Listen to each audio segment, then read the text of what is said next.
Assalamualaikum warahmatullahi wabarakatuh. Pada percobaan kali ini, kita akan mencoba mempelajari berbagai bilangan oksidasi mangan dengan cara melihat perubahan warnanya dalam suatu reaksi kimia. Adapun bahan-bahan atau alat yang kita gunakan diantaranya, yang pertama labu Erlenmeyer, ini berisi larutan KMNO4 atau kalium permanganat. Ini yang sudah dilarutkan di dalam air. Kemudian kita menyiapkan air suling. Kemudian ada larutan basa. Larutan basanya kita buat dengan cara melarutkan kapur. Kemudian kita dekantasi dan diperoleh larutannya. Ini menjadi larutan CaOH 2 kali. Kemudian kita menyiapkan larutan HCl. Dan larutan HCl-nya kita menggunakan bahan yang ada di rumah, yaitu menggunakan Fixal. Dalam Fixal terdapat HCl dengan kadar 17%. Kemudian kita juga di sini menyediakan hidrogen peroksida. Hidrogen peroksidanya kita juga dapatkan dari bahan yang ada di rumah, yaitu Biclean. Kemudian satu lagi kita juga menyiapkan asam karbonat.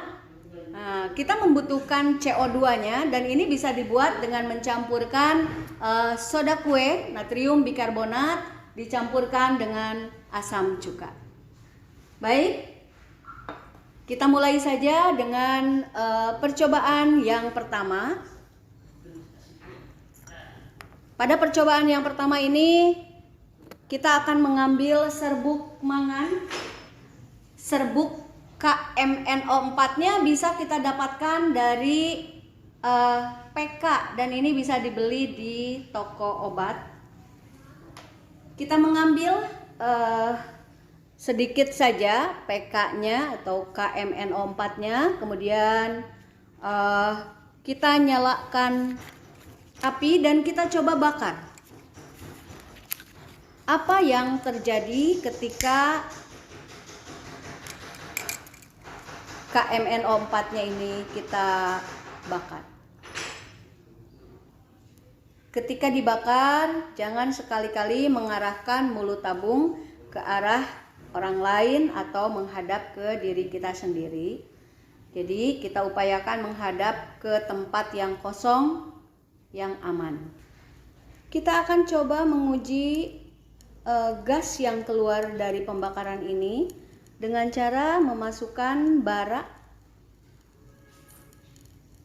Dari sini kita lihat, dan ternyata baranya menyala. Ini menandakan bahwa dalam pemanasan ini mengeluarkan gas oksigen. Ya. Kita tahu bahwa gas oksigen itulah yang menjadi syarat api bisa menyala. Kita tes lagi, kalau dia masih menyala berarti masih mengeluarkan gas oksigen dan itu belum selesai. Ternyata masih terbakar, berarti masih ada oksigen dihasilkan. Kita lanjutkan pemanasan sampai oksigennya habis. Proses ini dinamakan proses dekomposisi, di mana KMNO4 akan berubah menjadi K2MNO4 dan MnO2. Baik, kita coba lagi bakar. Ternyata masih menyala, masih kita lanjutkan.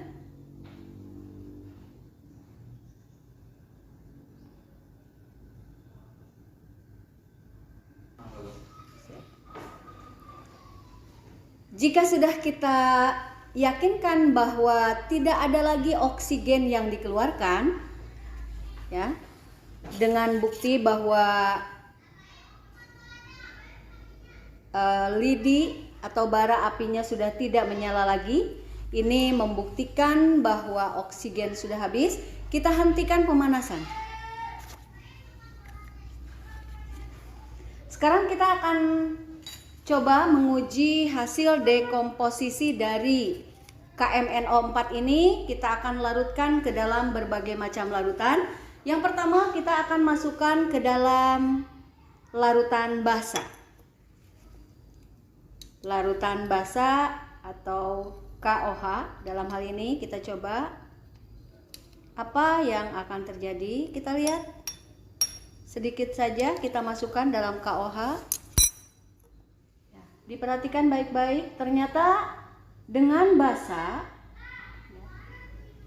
menghasilkan warna hijau. KMNO4 yang sudah terdekomposisi menjadi K2MNO4 dengan basa menghasilkan warna hijau.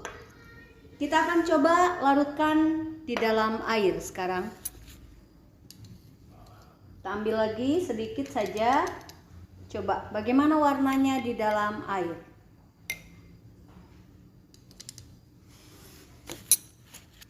Kita lihat. Di dalam air warnanya kembali menjadi ungu. Nah, kita lihat seperti ini. Kemudian berikutnya kita larutkan dalam asam karbonat atau dengan ada H2O dan ada CO2 di sini. Kita akan lihat bagaimana warna yang terjadi apabila dilarutkan dengan asam karbonat.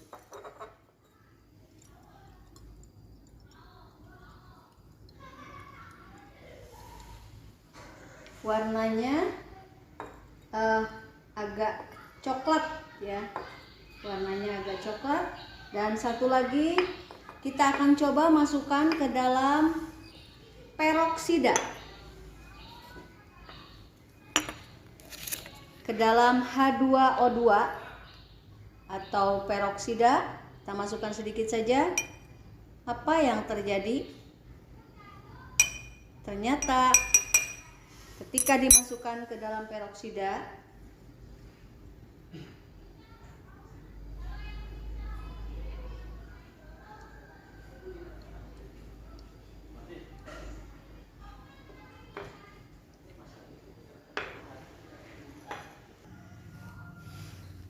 hasil dekomposisi sudah kita masukkan ke dalam larutan basa, ke dalam air, ke dalam CO2 dan ke dalam peroksida. Dan satu lagi kita akan coba masukkan hasil dekomposisi KMNO4 ke dalam larutan HCl 17% yang diambil dari pembersih lantai ya, dari Fixal. Kita lihat apa warna yang akan terjadi. Dan ternyata menghasilkan warna coklat.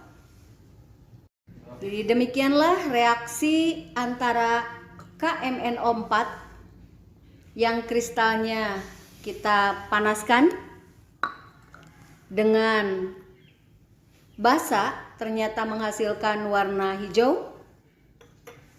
Dengan air menghasilkan warna merah muda. Kemudian dengan CO2 dalam senyawa H2CO3 ini menghasilkan warna coklat. Ini dengan peroksida dengan H2O2 warnanya menjadi coklat tetapi keluar gelembung-gelembung gas. Nanti bisa dilihat reaksinya.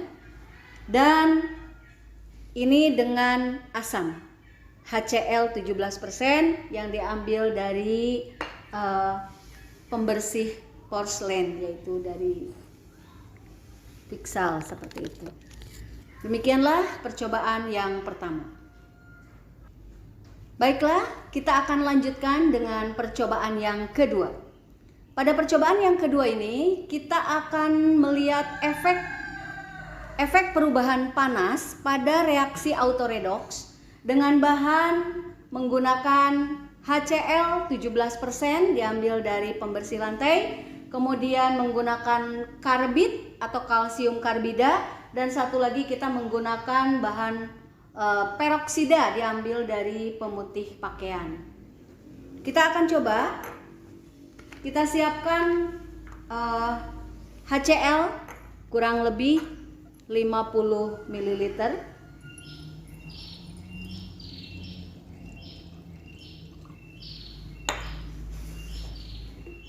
Kemudian kita coba masukkan kurang lebih 1/4 sendok teh karbit.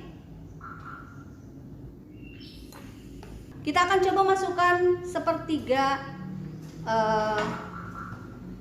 Cl2-nya, H2O2 maksudnya. Perhatikan baik-baik. Kita menyaksikan adanya letupan-letupan di dalam labu Erlenmeyer. Menarik sekali, ya. Inilah reaksi antara HCl dengan CaC2 kalsium karbida dan H2O2 atau pemutih. Ya. Demikianlah percobaan yang bisa kita lakukan hari ini. Mudah-mudahan bermanfaat dan silahkan kalian pelajari berapa masing-masing bilangan oksidasi pada setiap reaksi kimia. Terima kasih atas perhatiannya. Wassalamualaikum warahmatullahi wabarakatuh.